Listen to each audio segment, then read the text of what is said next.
Hey, what's going on there, YouTube? What's up out there, YouTube? This is SEL0320. This is Joe Johnson 030.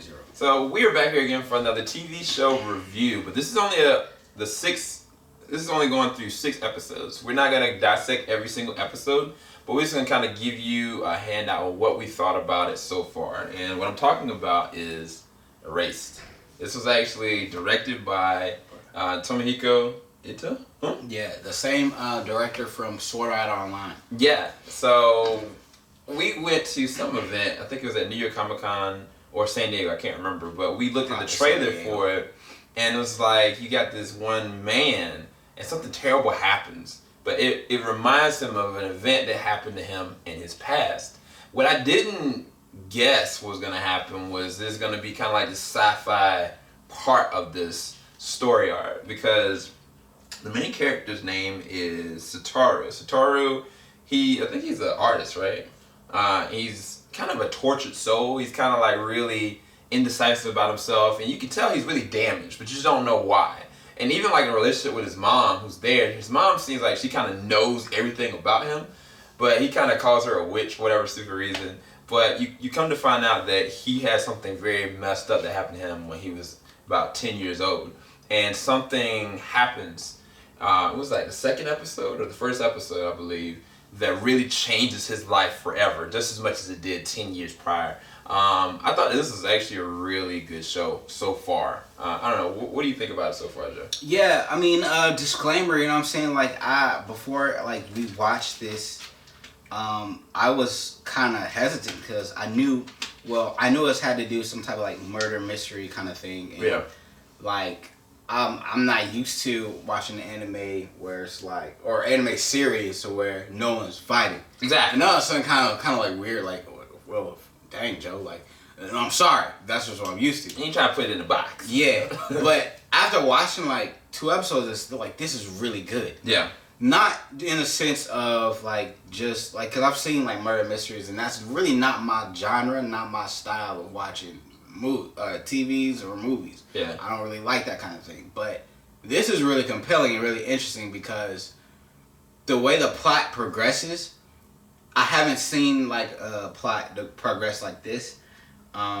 Maybe you guys have, but like this is like new territory for me, and I was like, wow, This is really good.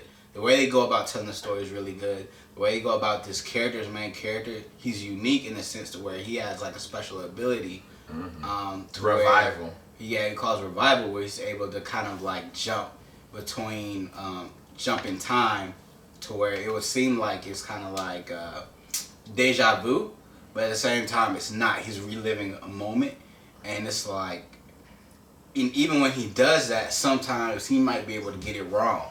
Yeah. You don't know. So it's like, even though he has that ability, he still has to figure out why he's reliving this moment.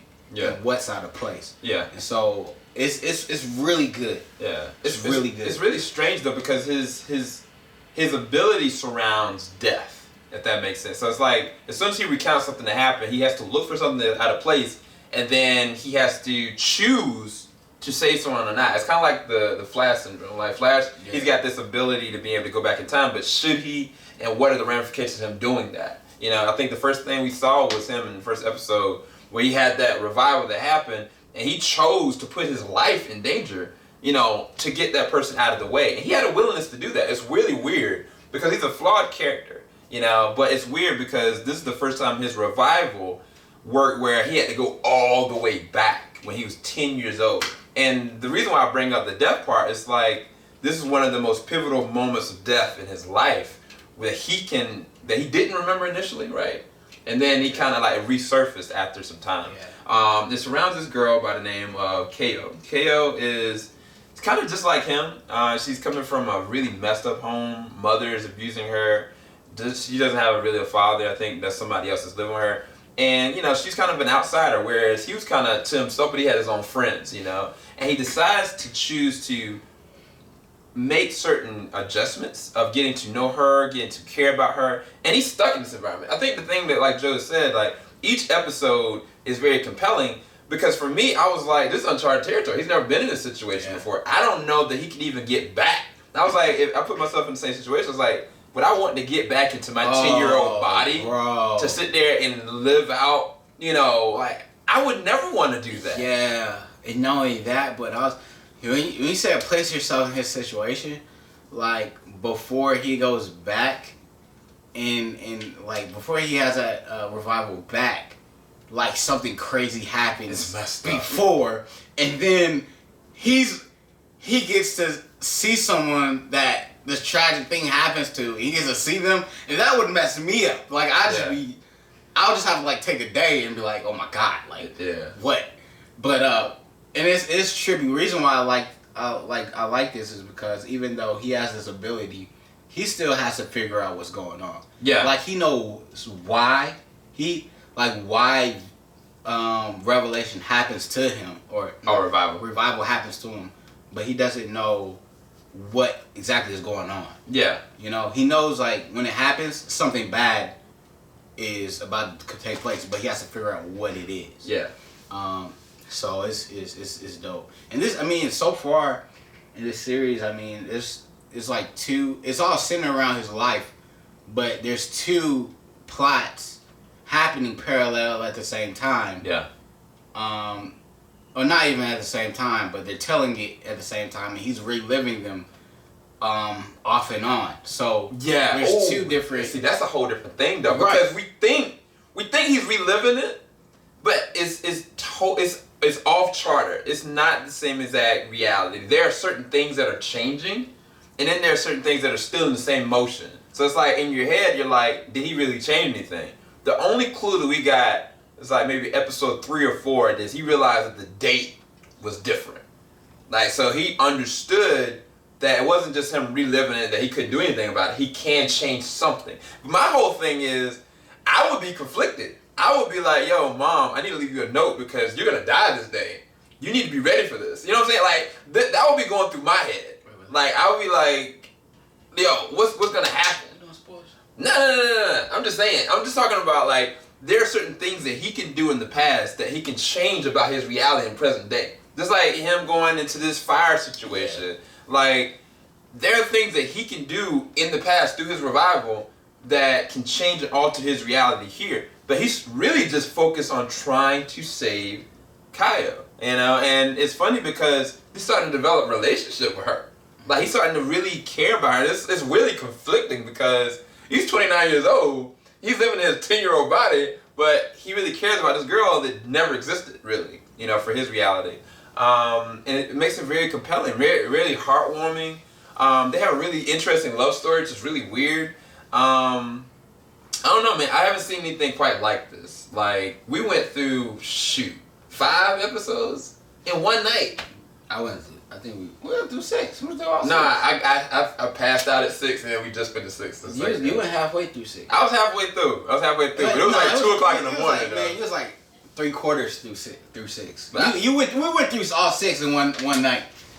We went through all 6 in one night. Yeah, I mean, if you get the box set comes with 6 episodes, but you can go to Hulu and you can be able to watch it with English subtitles. You just won't be able to get the dub version. Yeah. We're watching it through dub. I think that I'm glad that I'm watching the dub because I'd be so trying to figure out everything as opposed to just kind of looking at, you know, subtitles. But I mean, the show is just amazing. So far, looking at 6 episodes is crazy. And then who the main villain is, we still don't know. Yeah, we have no idea. Like, I'm sitting there assessing, you know, what is out of place. That's weird. You know, like, his whole ability is to have to figure out what's out of place. But that's what we have to do. Like, we have to kind of look and gauge throughout every time he goes back into the past, like, what is really out of place? Who really did it, kind of thing. Because at first we were like, you know, obviously it's this one person, or obviously it's these parents, or whatever. And now we really still don't know. We still have no idea. But there was so much anxiety there because by the time he got to, like, was it like March the 1st or March something, you know, I was like, okay, he did it. And then I was like, well, Joe, what if, you know, it's the next day, you know? And you're continuously kind of playing in your mind, like, how can he really get this done, you know? But, I don't know. I think it's great so far. You got anything? Yeah. I mean, no. Well, We I agree with you. That's weird though. We didn't even talk about the art style. We didn't talk about like how beautiful this looks. The music, soundtrack is amazing. It's very different from Sword Art Online. Very captivating. This is a really tight knit, well illustrated story. Like it just looks beautiful. So I don't know, man. I give it a 10 so far.